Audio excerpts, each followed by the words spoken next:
So mga tambay, konti na lang, malapit na. Konti na lang din yung pera natin. So at least ito na yung nangyayari sa ating, yun o. So, Ayan na siya. na lang talaga. Konti na lang talaga. Konti na lang yung pera namin.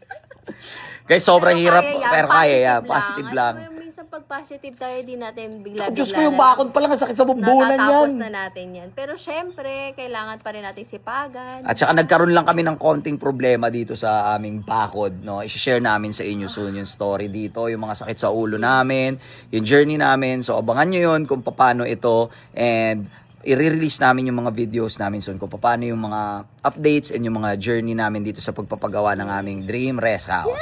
Yes, basta thank you. Thank you, Let's Lord. go. So ito na siya. Malapit na. Malapit na. Wala. Malapit na. Konti na lang. Konti na lang yung pera namin. Na lang. Let's go. Loko ka, anong ginawa mo dyan? Uy, ay sorry. Ano ay sorry? Swimming pool, ginawa mong camping? Sorry. Tinan mo na sakop mo kay kalahati na swimming pool.